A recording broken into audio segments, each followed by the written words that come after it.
Alright, what's up guys? Today we're going to be reviewing the Rca Studio Ii. Yes, actually I got an adapter to work with this system. And first I'm going to break it down for you guys. This came out in 1977, right after the Fairchild Channel F and right before the Atari 2600. Now, this system is said to be one of the biggest failures in video game history, mainly because it was so obsolete. Now, RCA was given the opportunity to produce the to produce the Odyssey, and they turned it down. And Magnavox jumped on the offer, and RCA was basically screwed. They wish they would have done that, and this is kind of what they did afterward, which is the Studio Ii. Now, this is the second system with programmable cartridges going right here. The first one was the Fairchild Channel F, which came out a few months earlier, and the Magnavox Odyssey didn't really have programmable cartridges, yet it did have a slot. Basically, the games, I believe, were built inside the system, and just the cartridges that you buy basically switches the breaker so that you can play those games. So those weren't really cartridges that were programmable. Anyway, this system was obsolete as soon as it came out because the Fairchild Channel F came out before it, and the Fairchild had color graphics, better games, and this thing is only in black and white. The games are basically crap. It's very ugly. The switch that you have to use comes with a box, and without that you cannot play the system. And it's very inconvenient.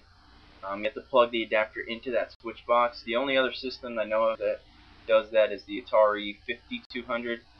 Horrible design. But anyway, let's get to the system review and check out some games, which it did have 5 built-in games in it, so I can show you some gameplay without having any actual games here, so let's check it out. Alright guys, so here's the Rca Studio Ii. As you can see, it doesn't have any controllers. Basically, the controllers are built onto the console itself. There are 2-player games, and basically if you want to play 2 players, you gotta sit very close to one another. Has the typical keyboard numeric control pad kind of thing, left and right, up and down, diagonal buttons. The system actually doesn't play any sound through the TV. Sound actually comes out of the system itself. So let's look at some gameplay. Alright guys, so here's the first game. It's basically a doodle type of drawing game, and the sound doesn't come out of the TV itself, it comes out of the system. So I'm capturing this on my capture card, so there's no sound, but basically when you move around it makes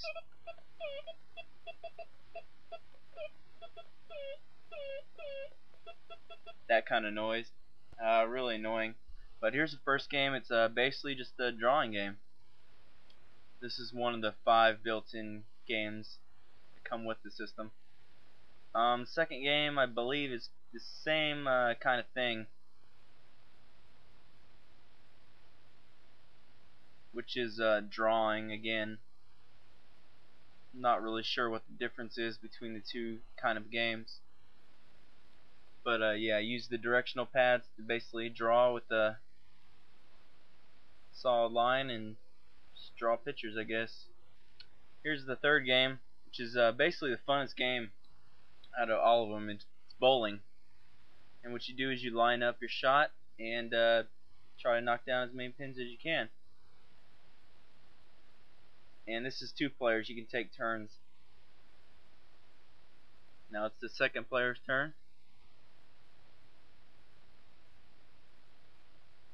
Almost right in the middle, and it's like impossible to get a strike on this.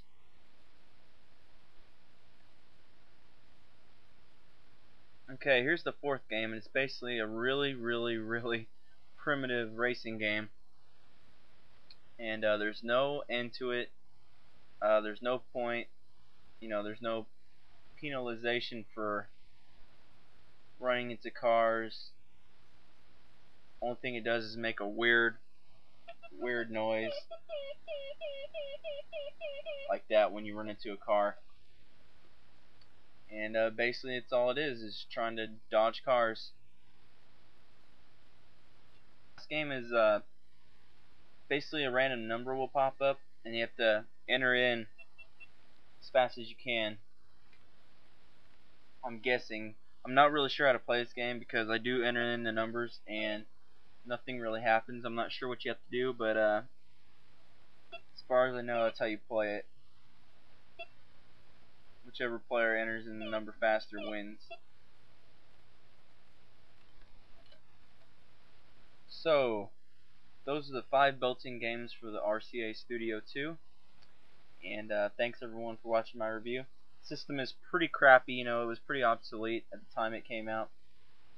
Don't really recommend picking it up unless you can find it for cheap. I got it for $3, just for, you know, collecting purposes and the retro aspect of it. Pretty cool system to have, just based on, you know, how early it came out. It came out 33 years ago, so something cool to have.